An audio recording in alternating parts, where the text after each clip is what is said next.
This mom lived in a car garage with her 3 children, but 3 years on, they discovered her other job. After her husband was murdered in 2007, Rina Dixon found it tough to make ends meet for her and her 3 growing kids. In fact, despite working 2 jobs, she struggled to pay her rent, forcing the family out of their home and into a cramped garage at grandma's house. But for the next 3 years, Dixon would be working a 3rd job that would pay off in a big way.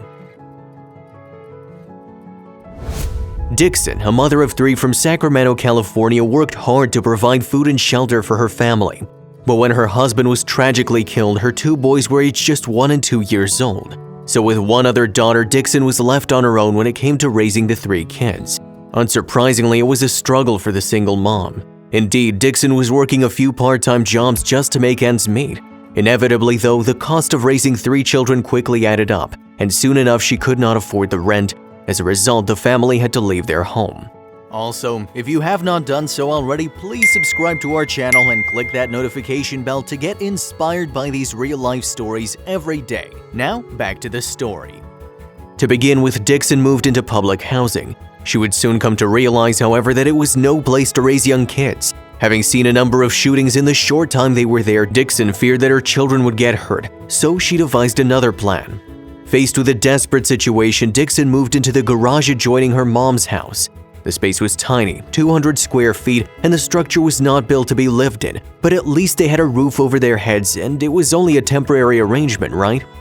However, that was how the Dixons would live for the next 3 years. Lacking the basic commodities of electricity, running water, and personal space, the family of 4 were stuck. During blistering summers and sub-zero winters, Mom slept in the garage with the 2 boys while her daughter had the relative luxury of Grandma's living room. For 5 days a week, the struggling mom worked as a doctor's receptionist, but she realized that her desperate situation needed to change, and so Dixon took drastic action. In fact, she took on another job, and this one would change their lives forever. Because in 2013, Dixon began building a brand new home for her and her children, as well as working on homes for others as a member of Habitat for Humanity. As part of the Sweat Equity Initiative, volunteers give up their free time in order to build houses. Then at the end of it, successful candidates earn the front door keys to their very own homes.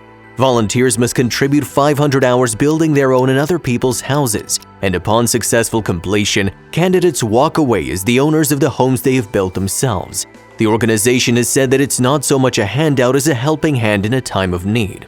Indeed, the program is far from an easy ride. After all, participants contribute their time around regular jobs and childcare, and in Sacramento they have to endure the ravages of extreme seasonal changes. In fact, Dixon found the work so brutal that she almost quit on the very first day. Speaking to the ABC 10 channel in 2016, Dixon recounted her first day on the job. "I was almost in tears driving home, sunburnt, wore out, dirty, and feeling so hot and sweaty," she said. To make matters worse, participants in the scheme must be over 16 so her kids couldn't pitch in. Once again, she was on her own.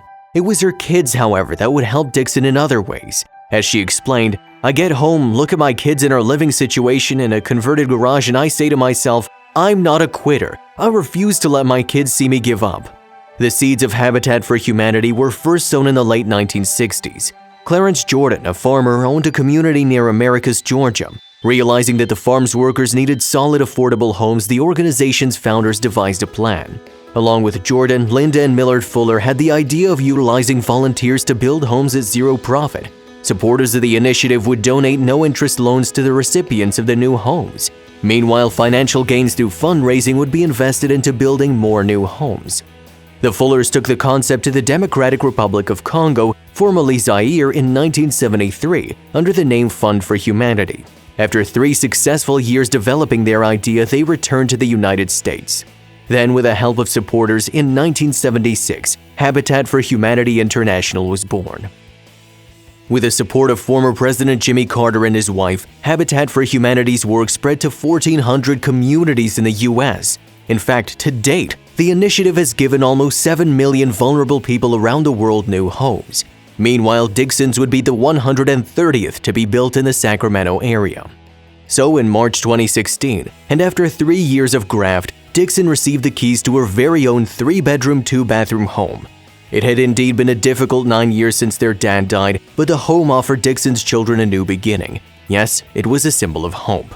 Plus, the volunteers constructed the house, a donation from Bank of America, to meet rigorous eco-friendly building targets. And overseeing Dixon's work for 3 years was Habitat for Humanity Executive Director Rob Kurth. Needless to say, the single mom's level of commitment impressed him and others on the project. She had to work 500 hours on other people's houses and on her houses to be here, to be in a position to own this house. Dixon told Fox 40, having their own rooms, decorating their own rooms, having their own space, just, going from a converted garage to a home is something amazing. On the momentous day when she received the keys to her new house, Dixon said, "Right now I just want to relax. I just want to kick my feet up and just sit down." In tears, she described her achievement as a good feeling. Now in possession of a 0% mortgage, Dixon was able to do what she once thought unimaginable: purchase the home for her family. If you liked the video, please give it a thumbs up and consider sharing it with someone who may find it interesting. Thanks for watching, and I'll see you in the next video.